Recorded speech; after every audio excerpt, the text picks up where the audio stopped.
fleurs. C'est l'univers du bonheur. La vie Tao Tao, notre Tao Tao.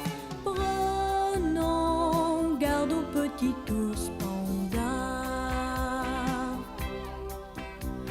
Prenons garde au petit ours panda.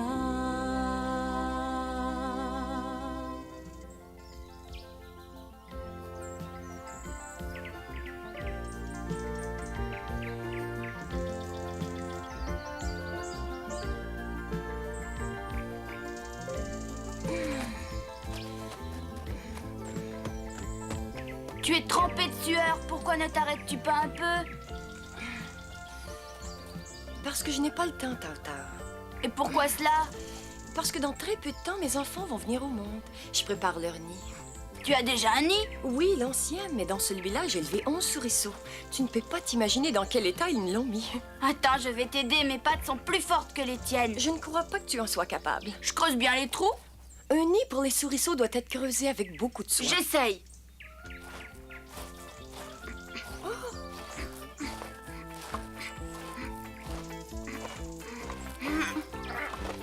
Terminé. Dis donc, ce ne sont pas des éléphants que j'attends. Ça, c'est trop fort. Je me donne du mal pour t'aider et tu te moques de moi? Ce trou est bien trop grand. Ah oui?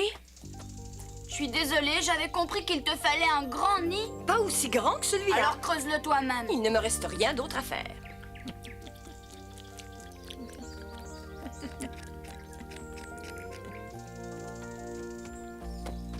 Tu sais ce qui vient de m'arriver avec Madame Souris? Non, je n'en ai aucune idée. Je lui ai proposé gentiment mon aide. C'était bien de ta part. Je le croyais aussi, mais ce que j'ai fait n'a pas eu l'air de lui convenir. Peut-être as-tu commis une erreur. Oui. Madame Taupe, vous ne pouvez pas imaginer ce qui vient de m'arriver avec Madame Souris. Quoi donc, raconte-moi. Tao Tao, il vaut mieux cesser de raconter cette histoire stupide. Pourquoi? Depuis ce matin, tu cours à droite et à gauche pour te plaindre de ton aventure. Bien sûr, Tao Tao, on est en droit d'attendre de la reconnaissance pour une générosité. Je ne l'aiderai plus jamais, même si elle m'en supplie. Oui. Est-ce là le trou dont il est question? Exactement, et je trouve que c'est un trou très bien fait. Voyons, il est bien trop grand pour des souriceaux. Dans un trou aussi grand et aussi mal disposé, une souris ne s'y retrouverait pas. Oui, c'est un trou qui ne peut servir à rien. Oui, hélas. C'est ce que j'ai dit tout à l'heure à Tao Tao. Et il a pris cela pour de l'ingratitude. Vous vous rendez compte? Ils ont discuté toute la journée afin de savoir si le trou, creusé par Tao Tao, était utilisable par une souris. Je suis fière de Tao Tao. Ah oui? Oui, car il a voulu être secourable. C'est l'essentiel. Il vaut mieux se tromper que de ne pas essayer de rendre service. Voici une histoire qui prouve bien ce que je vous dis. Je crois qu'il ne donnera jamais rien. C'est trop long. J'admire votre mère, elle couve cet œuf depuis des jours et elle ne se décourage pas. Oui, hélas, il n'y aura pas de poussin, maman. Attendez, les enfants, un peu de patience. Oh!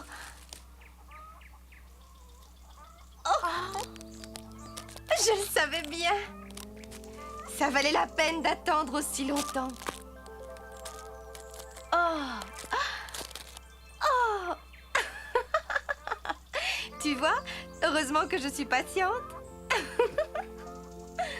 Oh! C'est votre petit frère. Il a mis du temps à venir, mais maintenant il est là. Jamais je n'ai vu un jeune coq comme celui-là. Moi non plus. Et pourtant, ça fait longtemps que je vis dans cette cour de ferme. Il est bien trop grand et trop maigre, et il a une drôle de couleur. Ne veux-tu pas leur dire bonjour? Ben oui. Vous êtes laid. Surtout ne vous vexez pas. Il a seulement peur de vous. Quant à moi, je ne trouve pas qu'il ait l'air d'avoir peur. Tu as raison. Le petit coq qui venait de voir le jour dans cette cour de ferme était un coq bizarre. Non seulement il ne ressemblait pas à ses frères, mais en outre, il se comportait d'une manière étrange. Il ne pensait qu'à manger toute la journée. Et il grandit si vite qu'il devint bientôt un grand et magnifique coq. As-tu vu? Là-bas, un vermisseau.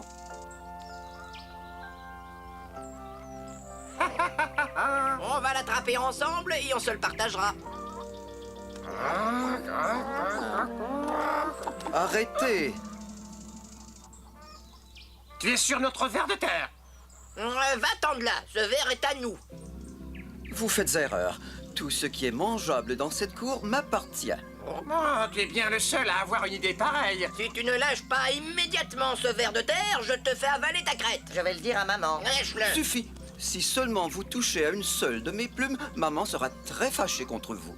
Chouchou à maman. Tu vas nous rendre ce ver de terre ou il va t'arriver malheur. Je le garde. Hé! Oh! Hé!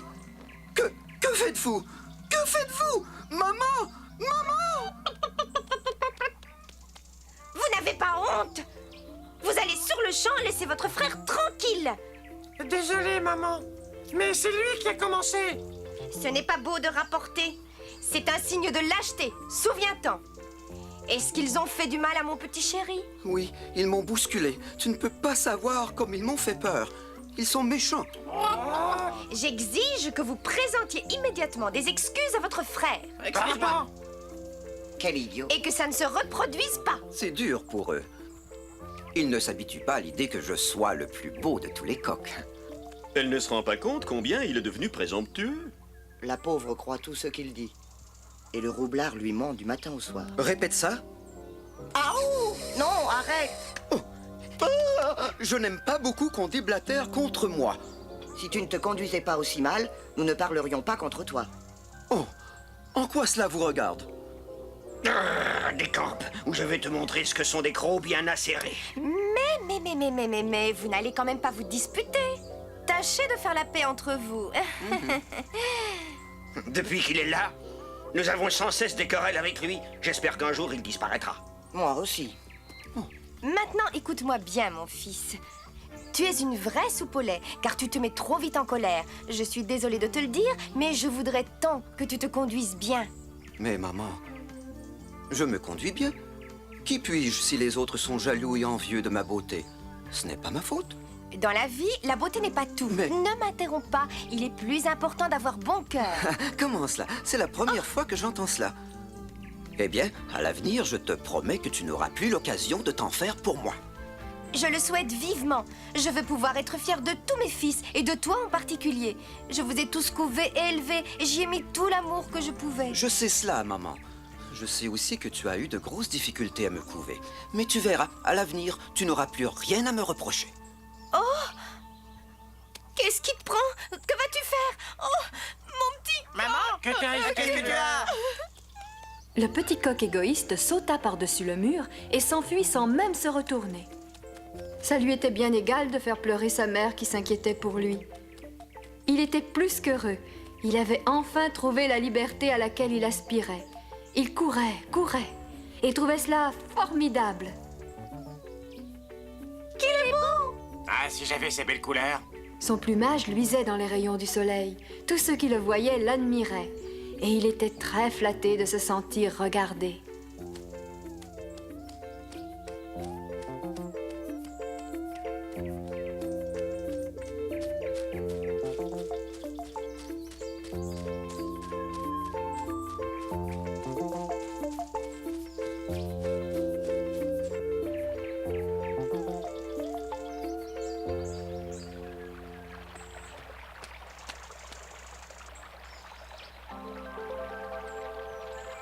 Oh, mais j'ai le bec trop sale pour me montrer en public.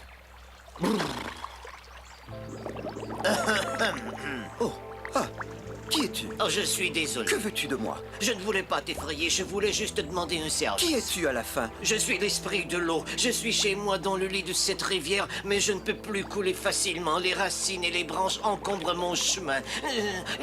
Tu le vois bien, c'est très difficile. Pourrais-tu les enlever? Moi, je n'y arrive pas. Révoltant! Comment as-tu l'audace de m'importuner avec une telle requête? T'imagines-tu que je vais compromettre la beauté de mon plumage par un travail aussi salissant? Et je n'ai pas le temps. Je t'en prie, aide-moi. Je voudrais pouvoir arriver jusqu'à l'océan. Si je suis retenu trop longtemps à cet endroit, il arrivera un malheur. Je t'en prie. Oui, et après? En quoi cela me regarde-t-il? Ce sont tes problèmes, pas les miens. Mais je vais bientôt être en crue et déborder de mes rives en inondant les alentours. Je m'en moque. Amuse-toi bien. Le petit coq égoïste continua son chemin.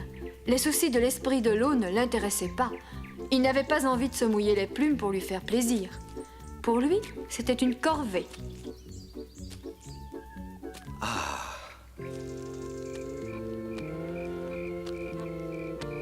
Ah, comme c'est beau. Quelle découverte agréable. C'est bon de se réchauffer, les ergots. Je ne savais pas que marcher était aussi fatigant. Je suis épuisé.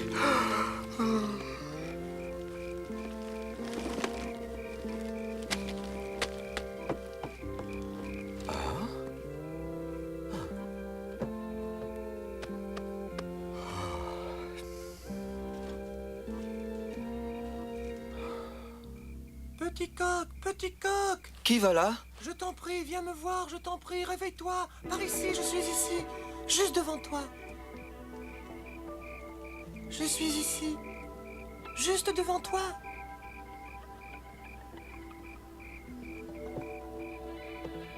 Montre-toi si tu as une question à me poser. Viens donc ici, jusqu'à ce foyer.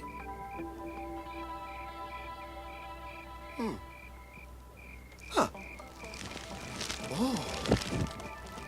Dis donc, est-ce toi qui viens de me réveiller?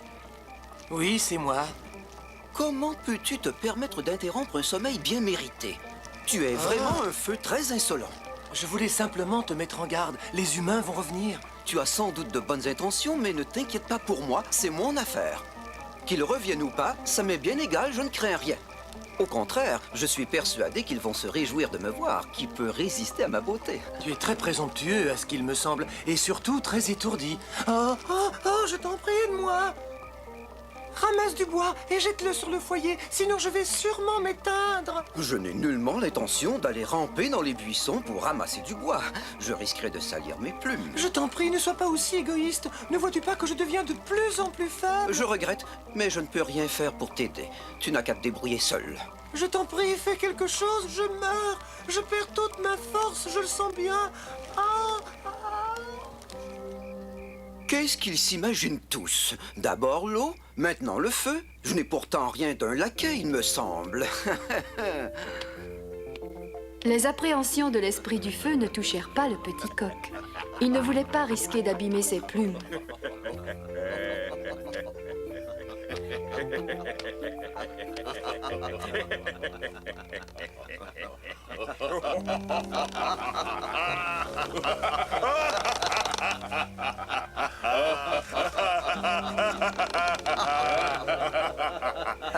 On dirait qu'il y en a que ça amuse.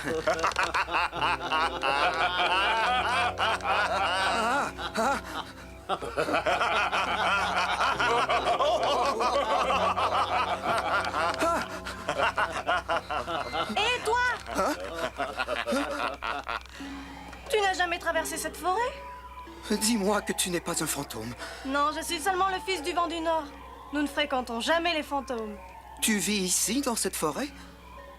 Non, nous habitons les montagnes. Mais ces imbéciles d'arbres m'empêchent de passer.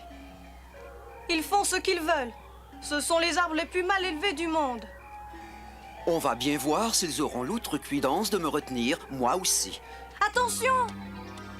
Ne bouge pas, passe pas. Tu nous déranges. Relâchez tout de suite mon ami.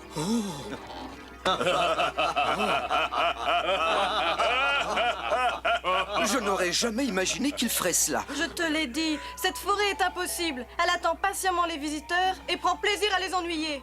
Comment fait-on pour sortir d'ici? Il suffit de réussir à écarter les branches. Attention, je vais inspirer de l'air et le souffler en trombe.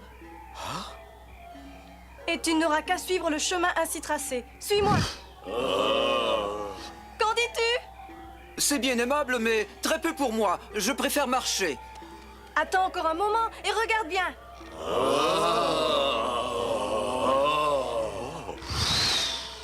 Tout à l'heure, je n'ai fait qu'un exercice. C'est mieux cette fois.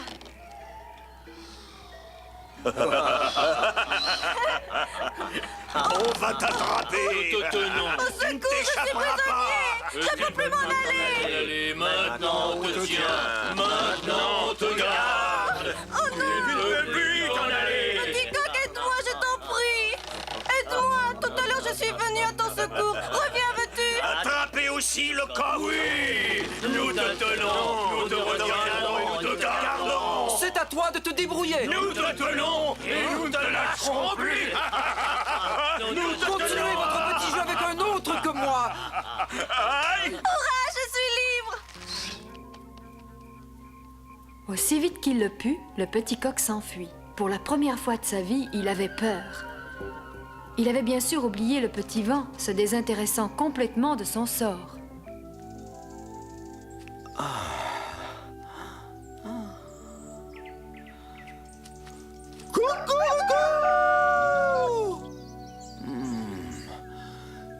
Des nuages. Rien que des nuages. Si seulement je savais s'ils annoncent le beau ou le mauvais temps. Il me semble que ma mère m'a dit quelque chose à ce sujet, mais je ne sais plus quoi. Pour la première fois depuis son départ de la maison, le petit coq pensa à sa mère. Mais il fut bientôt distrait par quelque chose qui réclama toute son attention. Un château, voilà exactement ce qu'il me faut. C'est là que je dois aller. C'est dans un château que ma beauté sera mise en valeur. Seul un château est un cadre digne de moi. Le petit coq courut. Il était tout joyeux. Il était persuadé qu'il venait de trouver le bonheur. Non, qu'est-ce que j'ai à voir avec ces stupides questions de mangeaille? Je suis trop fatigué pour me faire du souci avec vos problèmes. Bien sûr, Majesté, si seulement votre Majesté pouvait m'accorder une minute d'attention. Non, Sa Majesté ne peut pas, car Sa Majesté ne veut pas. Sa Majesté est fatiguée. Faites cuire tout ce que vous voulez. Entendu, votre Majesté. Faites cuire tout ce que vous voulez. Et avec quoi? Les cages sont vides, les armoires sont vides. Je n'ai jamais travaillé pour un roi aussi pingre. Et pourtant, si je ne lui sers pas un bon plat, qu'est-ce que j'entends? Ah bien, ça alors. Oh! Celui-là, c'est le ciel qui l'envoie. Ne t'en va pas. Reste là bien tranquillement. Est-ce ici l'entrée principale? Je veux voir le roi. J'ai à lui parler d'une affaire importante. Mais oui, c'est parfait. C'est la bonne porte. Il n'y en a pas de meilleure. Entre, vite. Dis-moi, tu es un bel animal? Je le trouve aussi dans la cour de notre ferme. Aucun autre animal n'était aussi beau. Eh bien, je suis heureux de te l'entendre dire. Viens, je vais te présenter. Hé! Attention de ne pas froisser mes plumes. Je dois rencontrer le roi. Tu vas bientôt être débarrassé de tes plumes, mon cher. Qu'est-ce que ça veut dire? Que tu vas être présenté au roi non pas comme invité, mais comme plat de résistance.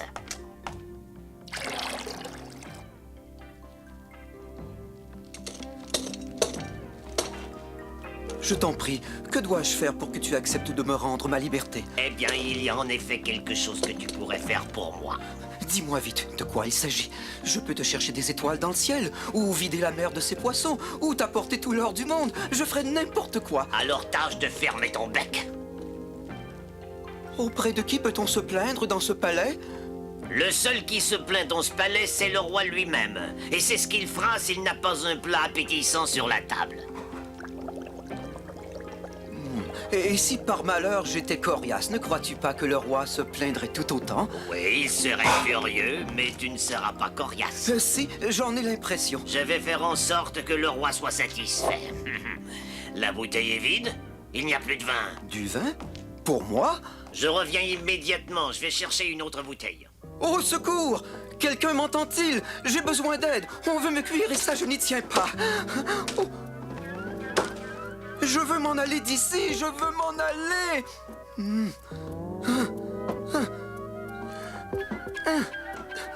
Je vous en prie, porte du château, ouvrez-vous.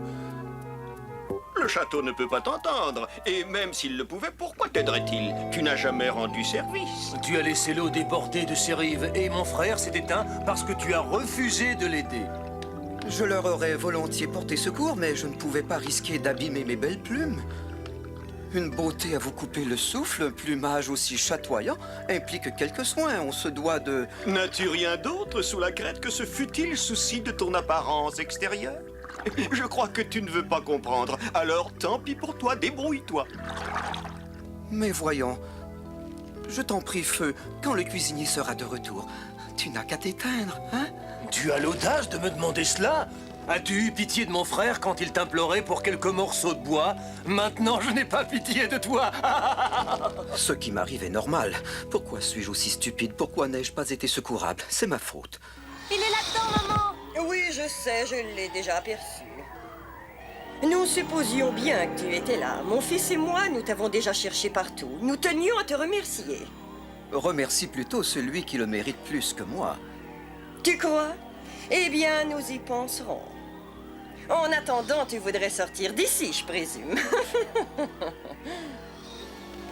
Le lui as-tu déjà dit? Non, tu peux le lui dire toi-même. Je te l'amène! Si tu n'avais pas jeté cette pierre, je n'aurais pas retrouvé ma liberté. Il est tellement étonné de ce qu'il a fait qu'il en est bouche bée, mais ça ne fait rien. Il retrouvera vite la parole. Le coq n'était pas très loquace. Il ne savait plus ce qu'il fallait dire, et du coup préféra garder le bec bien clos. Je vais t'expliquer quelque chose. J'ai remarqué que sur Terre, tu fais beaucoup de bêtises. Tu ne le fais pas méchamment, mais tu te trompes, c'est tout. C'est pourquoi je t'apporte... Nous y sommes, maman. Je l'aperçois déjà. Je t'apporte la solution en te plaçant là où, d'après moi, tu ne risques plus rien. On a une très belle vue de si haut, mais on est exposé au courant d'air. Dois-je rester ici ou avez-vous une autre solution? Ici, on te verra de très loin. Chacun pourra admirer ta beauté. Ça, je reconnais que c'est vrai.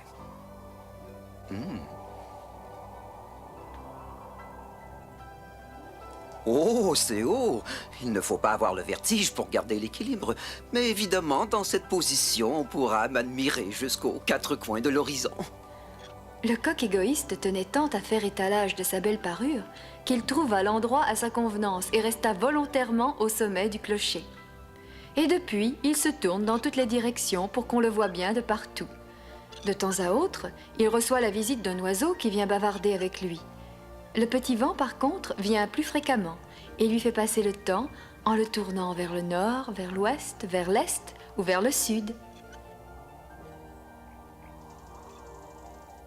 Entre-temps, les humains se sont tellement habitués à lui qu'ils lui ont donné un nom, Girouette. En tout cas, moi, plutôt que de devenir une girouette, je préfère creuser un trou pour Madame Souris. Tu ferais ça pour moi? Oui. Je creuse vite. Je vais vous donner un coup de patte. Ah? Et moi, avec mon bec, je vais piocher. Allons-y, qu'attendez-vous? Celui-ci est très bien. Maintenant, ce trou me convient. Merci beaucoup. Je vous suis reconnaissante. Mais voyons, c'est tout naturel. Nous sommes là pour t'aider quand tu en as besoin. Espérons-le.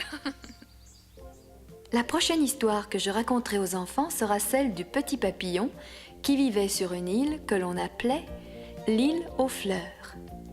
1000 fleurs de toutes les couleurs y fleurissaient toute l'année. Pour tous les papillons, c'était bien sûr un paradis. Tous étaient heureux, sauf notre petit papillon. Il n'était pas satisfait et rêvait d'aller habiter sur l'île Chocoma. Il partit un jour à sa recherche, mais il aurait mieux fait de rester chez lui. C'est ce que nous vous raconterons dans notre prochain épisode.